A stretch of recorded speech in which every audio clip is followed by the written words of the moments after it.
Shalom Bapak Ibu Saudara-saudara yang dikasihi oleh Tuhan Yesus Kristus.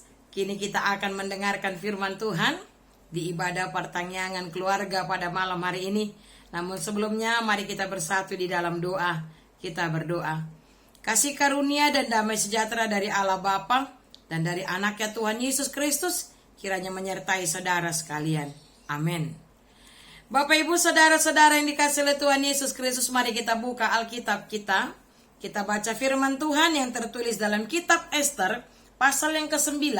Kita akan baca dari ayat 15 sampai dengan ayat 19. Ester 9 ayat 15 sampai dengan ayat 19. Saya akan bacakan untuk kita semua dan saya minta Bapak Ibu serta saudara-saudara boleh mengikutinya dari tempat kita masing-masing. Demikian firman Tuhan. Jadi berkumpullah orang Yahudi yang di Susan pada hari yang ke-14 bulan Adar juga, dan dibunuhnyalah di Susan 300 orang. Tetapi kepada barang rampasan tidaklah mereka mengulurkan tangan. Orang Yahudi yang lain yang ada di dalam daerah kerajaan berkumpul dan mempertahankan nyawanya serta mendapat keamanan terhadap musuhnya. Mereka membunuh 75.000 orang di antara pembenci-pembenci mereka. Tetapi kepada barang rampasan tidaklah mereka mengulurkan tangan. Hal itu terjadi pada hari yang ke-13 dalam bulan Adar. Pada hari yang ke-14 berhentilah mereka, dan hari itu dijadikan mereka hari perjamuan dan sukacita. Akan tetapi orang Yahudi yang di Susan berkumpul, baik pada hari yang ke-13, baik pada hari yang ke-14 dalam bulan itu. Lalu berhentilah mereka pada hari yang ke-15, dan hari itu dijadikan mereka hari perjamuan dan sukacita. Oleh sebab itu orang Yahudi yang di pedusunan, yakni yang diam di perkampungan, merayakan hari yang ke-14 bulan Adar itu sebagai hari sukacita dan hari perjamuan, dan sebagai hari gembira untuk antar mengantar makanan. Demikian firman Tuhan. Bapak Ibu saudara-saudara yang dikasihi oleh Tuhan Yesus Kristus, berbicara tentang kemenangan, pastilah semua orang mendambakan kemenangan ya. Semua orang pasti ingin tampil sebagai pemenang. Apalagi kalau kemenangan kita itu menjadi kemenangan bagi banyak orang. Wah, betapa bangganya kita ya. Kita yang menang, tapi banyak orang turut bangga. Ya, semua orang ingin menang, terlebih ketika kemenangan kita itu menjadi kemenangan bagi keluarga kita, suku kita, marga kita, apalagi kalau kemenangan kita itu menjadi kemenangan seluruh bangsa. Bapak Ibu saudara-saudara yang dikasihi oleh Tuhan Yesus Kristus, kita tentu masih ingat ya, tidak lama yang lalu bangsa kita turut berpartisipasi mengikuti pertandingan Olimpiade di Tokyo. Ya, dan kita begitu bangganya ketika kontingen dari Indonesia berpeluang mendapatkan medali emas. Ya, tidak lain tidak bukan pasangan ganda putri dari pertandingan badminton. Waduh, tidak hanya mereka berdua yang bangga, tidak hanya mereka berdua yang bersuka cita, tapi keluarga mereka, seluruh bangsa ini juga turut bangga, turut merasakan sukacita atas kemenangan yang mereka raih. Ya, kita mendengar dan kita melihat di berita bagaimana banyak orang mengapresiasi, memberikan penghargaan atas kemenangan yang mereka raih. Nah, Bapak Ibu saudara-saudara yang dikasihi oleh Tuhan Yesus Kristus, itu sebabnya kita akan berusaha sedapat mungkin segala upaya kita lakukan supaya kita mencapai kemenangan.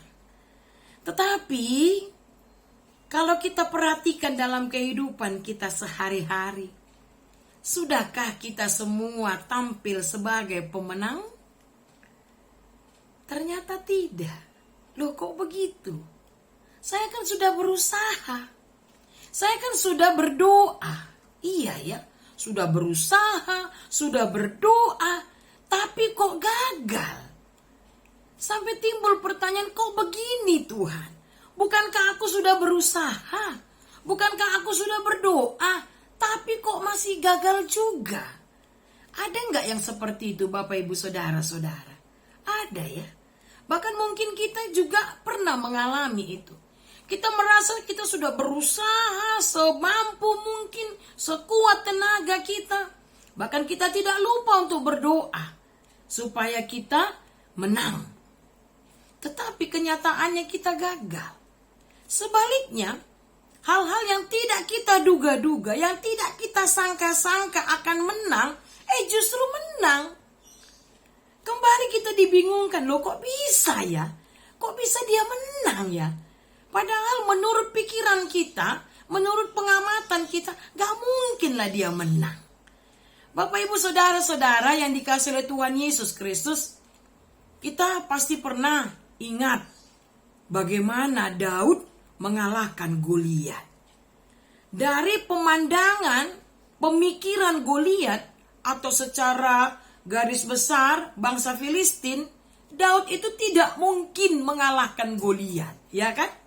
Daud lebih kecil badannya dari Goliat. Goliat datang dengan membawa pedang, dengan membawa lembing, badannya lebih gede, ya. Bahkan Saul, abang-abang Daud tak berani menghadapi Goliat, mereka lari, sembunyi.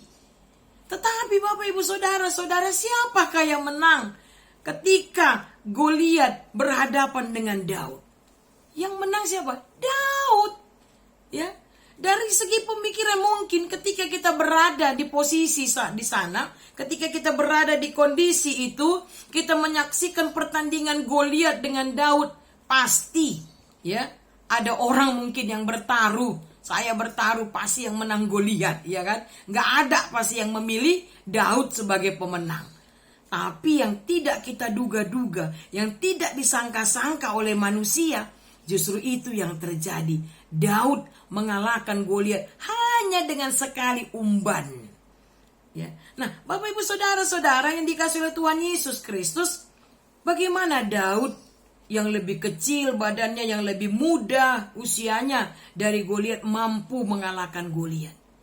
Bukan karena kuat kuasa Daud, bukan juga karena kepintarannya, tetapi semata-mata Tuhan yang memberikan kemenangan kepada Daud.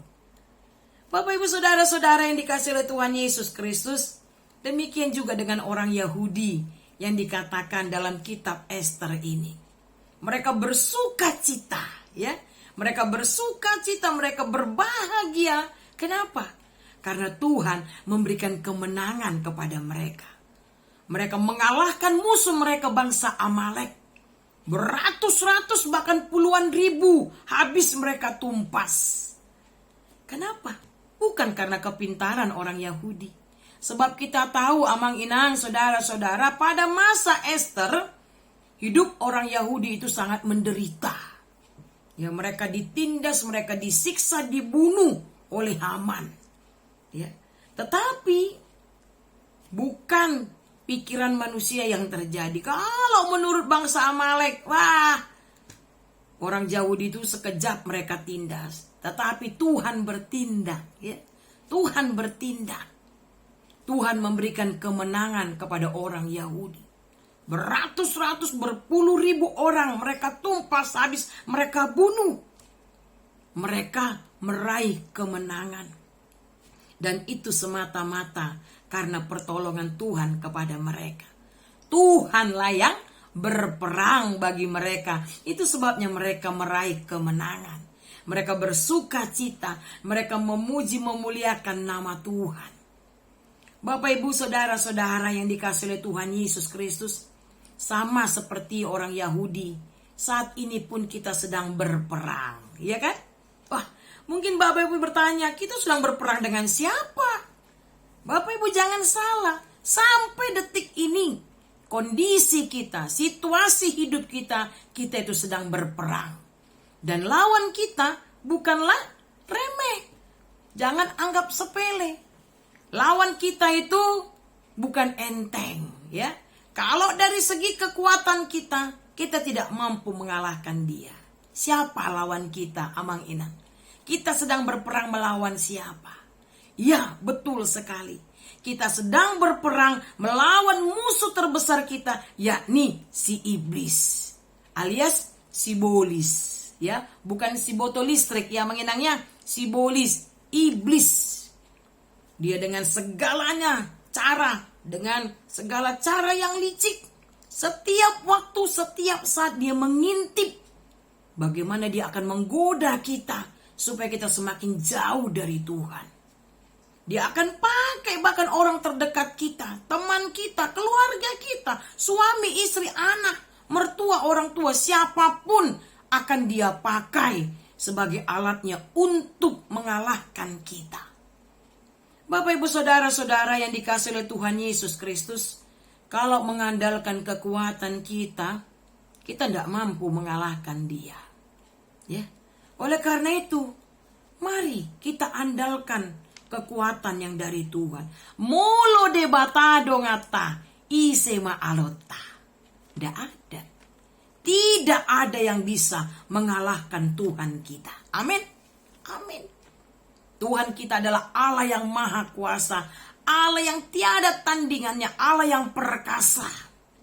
Oleh karena itu Bapak, Ibu, saudara-saudara yang dikasihi oleh Tuhan Yesus Kristus, mari kita andalkan Tuhan dalam setiap kehidupan kita.